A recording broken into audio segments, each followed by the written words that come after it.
Peace, family. So I'm back with another one. Today what I want to do is I want to talk to my chosen ones about managing your roller coaster emotions.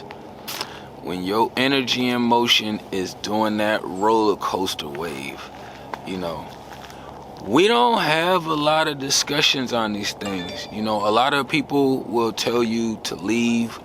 A lot of people will tell you to cut people off. A lot of people will tell you to stop talking to people, remove yourself. But that's the easy part. You know what I mean? That's like telling somebody to put their last, meal in the trash. You know what I mean? It's kind of like, you can do it, it's easy, but you may still be hungry. You may not have been full. You may know you may want some of that later. So with you putting that away, your internal process is gonna be going like this, the roller coaster process. And I usually, you already know, I like to use me as an example. I put a lot of me out there to the universe. When I go, it's gonna be enough of me out here that people won't have to question but so much. You know what I mean? They can just go back and rewatch and tap in with the ones close to me. But the emotional roller coaster, which is never talked about, and I'm not speaking of the one that you have when it's something that's more spread out throughout time. When I say spread out, I mean like anything over 30 days. That one is a little bit, that's like one of the bigger roller coasters. We talking about the little Scooby-Doo roller coasters, your day-to-day process where you trying to get things done throughout life, but you keep having this other person's spirit or this other location, vibration, just constantly pulling at your inner thoughts. It's literally, they done ingrain themselves into your inner space, and they keep pulling every time you find yourself focused in another area in your life. And this is something that I don't want to say that I battle with, but it's something that we have to go through daily, kind of like self-discipline, kind of like being honest. A lot of these things, being self-aware, a lot of these things you have to practice daily. This isn't just something you could do on a Sunday. You don't do it for a couple days, then you bounce back. Kind of like how people used to treat church. They go out sinning all week, go to church Sunday, feel like they done recovered, and they right back at it as soon as they leave service Sunday. The emotional roller coaster is going to be that internal thought process, that internal spiritual space, to where, let's say you start your day off at 7 a.m. and you know that it's about to happen. You can feel that being, that person, that location energy riding on you. A lot of it happens when we have a strong emotional connection to something. So if you got a strong emotional connection to a person and you had to remove yourself because of force or by choice. Usually by choice, when you have to remove yourself, is when it's the hardest, because it's like playing a game and then turning it off when you know you wasn't done. You know what I mean? It's like somebody grabbing your food, throwing it in the trash before you even could finish your last couple bites. We already know how important those last couple bites are because we already got it planned out in here. You know what I mean? That's why most people don't give away their last bite. So when you have this emotional roller coaster process going on, right? What usually happens, how it starts is, I know for women, I'm just saying for women because I've been around women. I'll speak for men as well too. But for women, when I've communicated with them on a I don't like to say friends level, but when I process with them on a non-sexual level, I can fit into their space and feel, I can see. It's easier for me to have less bias, right? But you can tell with the females, because it's usually like a happy, then it goes back to a sad, crying, then it comes back up to I'm almost peaceful, then it goes back up to this little high, then it starts coming back down. We got the same thing with the men, right? Except most men aren't crying in the process. Women, you can usually tell they got something hard. Not all women, but a lot of women you can usually tell. Not all. Some have no feelings and you cannot tell. But the ones that's connected to source, they pretty intelligent when it comes to expressing their energy, emotion. But for the men, we don't cry. We just have these waves that we go through. You know what I mean? So for me, my waves really started with my mini. And that's when I really became super aware. I've had these waves before, but that's when it made me more aware and I started paying more attention to it. And also when I have to remove people out of my life that I don't want to remove out of my life, you know, that's always a hard one for me. So usually when I start that removal process, it's kind of like, if you ever seen the videos where people gotta get tattoos removed and it look really painful and they doing that laser surgery and then they gotta keep going like a couple times either throughout the week, throughout the month, throughout the year to fully get it, like, to get the ink out of there. I'm not saying it's removed because you can still see a print of it because you done damaged the skin. It's kind of like when you write on a piece of paper, it's too late to erase it. Even if you erase it, it's still, you know, that essence, that signature of the pencil being there. So for a lot of us, we have to understand when you're letting people go, you're letting things go, you're removing yourself from certain locations and you don't want to, and you're doing it because you know it's in the best interest of your spirit, of your energy, your vibration, you're gonna be having a whole lot of heat flashes. You know, when I say a whole lot, it usually happens throughout the day. You know, and one day you may have like 30 to 40 to 60 heat flashes. I mean, like, it may happen so sporadically that it seems like every hour, like you're sitting there trying to pick yourself or your spirit back up because that other entity, location, has a hold on your space. And what you're doing is you're breaking the chains, you're breaking the spells. You're like, you're bending and you're doing things in the spiritual realm that requires a lot more energy and it requires a lot more strength. I couldn't lift my car right now by myself. I don't give a damn what I use right now, you know what I mean? But if I built myself up to the right space and then I got the right tools to help me, I would be able to lift that car up. Same thing with our energy and motion, you know what I mean? You have to understand that it's going to be a continuous process as long as that link is still connected, as long as that energy is still kind of, look at it like, you know how you see ropes or two strings and they like do that little thing where they spiral around each other? You literally are grabbing the top of them and pulling them apart, kind of like Twizzlers. God damn, we got all kind of examples. You know, you're just pulling them apart. So as you in that space of separating yourself from that location, that person, you know, that item, whatever it may be, you cannot beat yourself up. You have to allow yourself to experience that wave. You want to ride that wave like a surfer in the ocean. You have to ride it as smooth as possible because the wave is coming.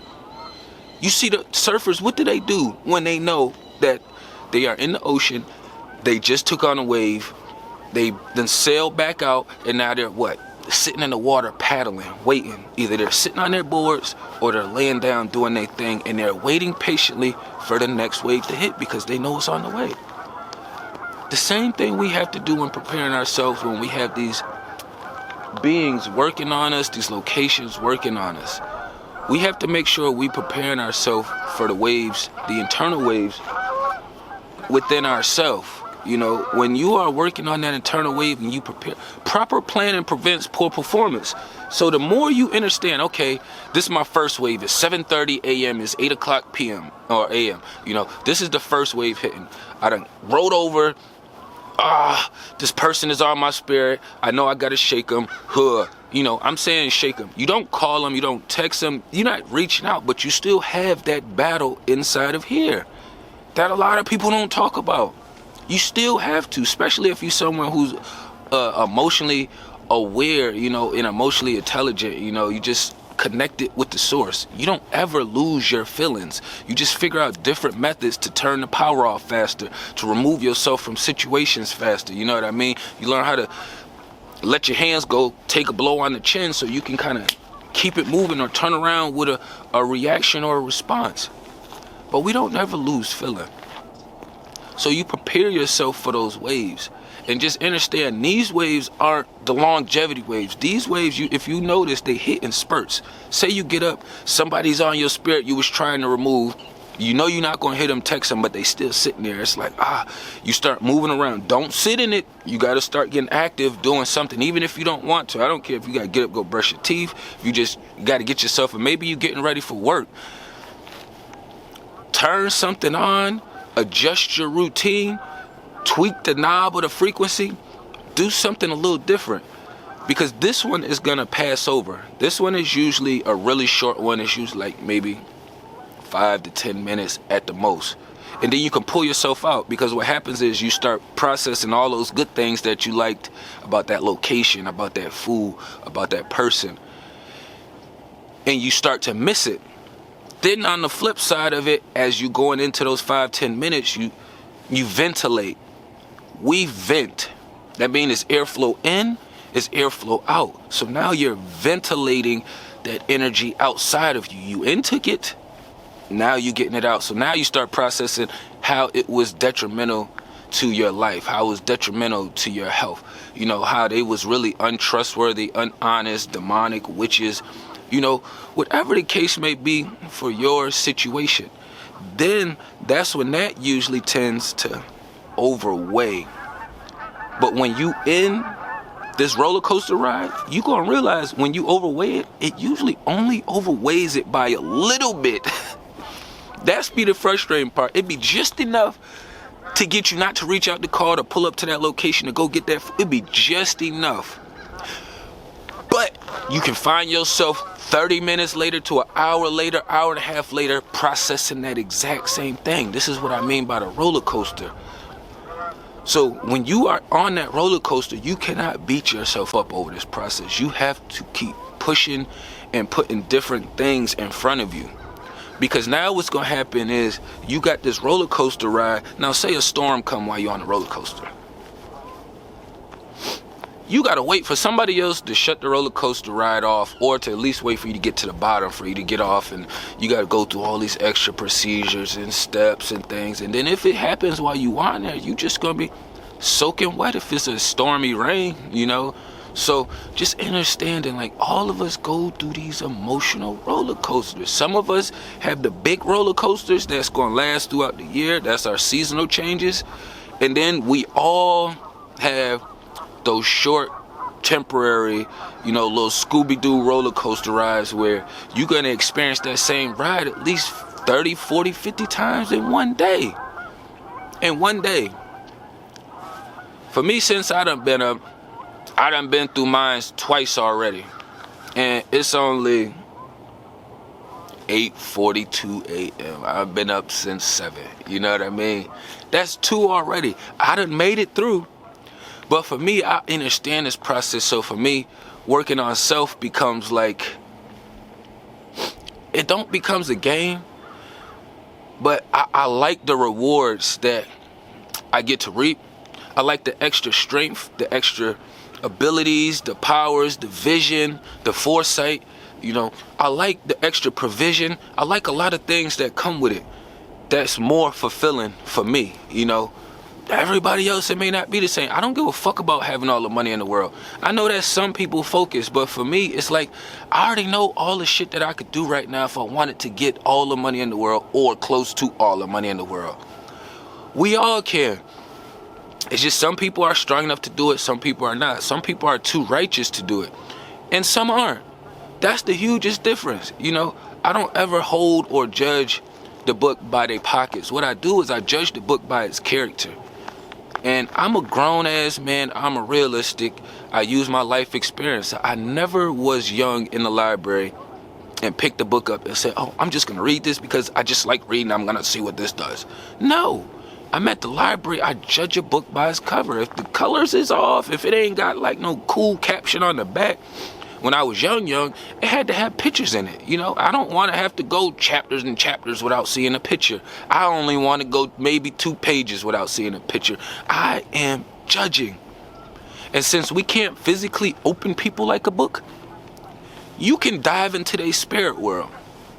I was telling my daughter yesterday, because I had her in the kitchen helping me fix some food, and I took 2 items of the food. She was like, we was like in the middle of like witchy and healthy food, right? So she don't eat burgers, but she eat pasta. I wanted a burger. Sometimes I need to poison myself. I hurt me more than I hurt other people. So I have certain things that I do that allows me to dump that energy without me giving it to other beings and locations that doesn't deserve it. So that's just my method. I'm not telling everybody to go about that method. I'm not one of them beings who like try to pretend like it's non-existent or soothe it. Like, I'm a warrior, so I gotta feel it or you gotta feel it. One of the two. That's just how I'm set up. It's very few certain circumstances where it's like under 20% where, you know, I can just kind of wiggle around it different methods. But I had took a piece of the celery on this side and the celery on this side. I said, okay, this celery right here is your spirit world. This celery right here is my spirit world.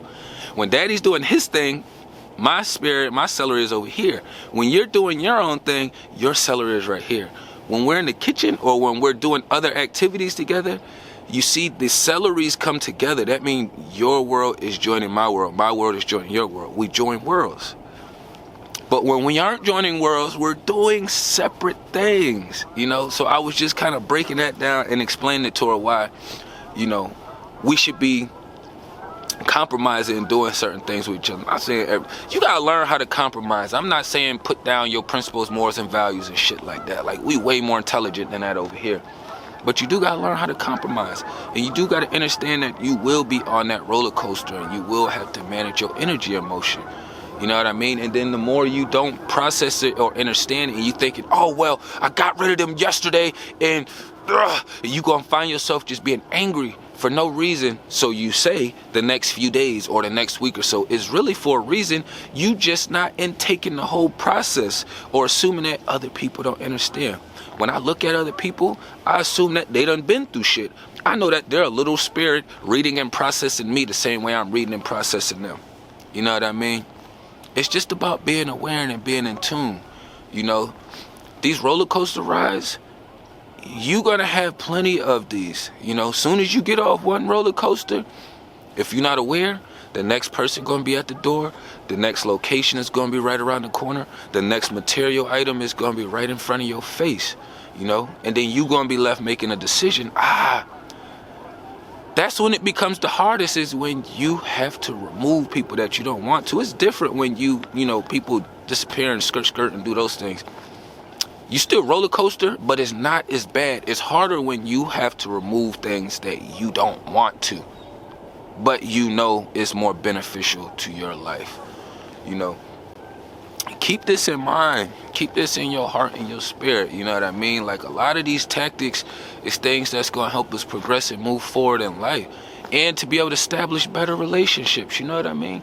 You know how many times I'm a masculine male. I like females. So even though I'm in the Western society where it's a lot of witches at, that don't mean that I'm just going to like close off my heart and spirit to what I want and to the opposite sex. God said that's how we're supposed to be paired up and partnered up. So I'm not looking to be intimate with my male friends and be all weird and spend all this time with them. Yeah, I like my male friends, it's cool and all and shit, you know what I mean? But I know that I have to continuously try. What happens with trying is you just have to be more mindful and you have to be stronger. Don't be out here not just jumping into shit and doing things and you not being mindful and you haven't built up your strength. Strength ain't got anything to do with, oh, I work a job, I pay my bills. Bitch, we all gotta do that. That's called slavery. We all gotta do that. I hate when people say that, especially women these days. Oh, I don't need no man. I can work, I pay my bills, I do this, I do that. It's like, bitch, that's slavery. How many grown-ups you know not doing that? Every grown-up you know that's doing that, what are they doing? Homeless. Everybody has to do that. Oh, I'm strong. I was working and taking care of my kids. Bitch, you got to. You have to. You have to. That's mandatory. That's not strength. That's called survival. Survival and strength are two different things, motherfucker. It's two different things. Strength is taking care of your children and moving righteously in a system where it's full of demons and witches. That's real strength. You doing regular basic shit is not strength. You can tell yourself that till your face fall off, but it will not be reflected in this world because everyone in Western society is doing it. It's no special benefits or privileges you get with that. Opposed from, hey, you get a check and you get to give all that money away to the motherfuckers who said, give me your money. And if you don't give it to them, they gonna take it. You know what I mean? But I ain't running up too long, you know what I mean? Just be mindful of the emotional roller coaster. You will have a hell of a ride, and one day when you're in the process of removing certain energies, don't just think it's gonna come easy and you snap your fingers and all of a sudden they disappear, they're gone. You don't have to deal with that energy and emotion. You're happy, you're living your best life, and you're just out here dancing and doing all this other shit. You know what I mean? Like, you'll get to that point eventually, but don't ignore the roller coaster. Because a lot of times you're trying to ignore it and you're putting that bad energy off on the other people beside you or around you. You know what I mean? Tapping everything down below. Peace and love to the Casey Queens.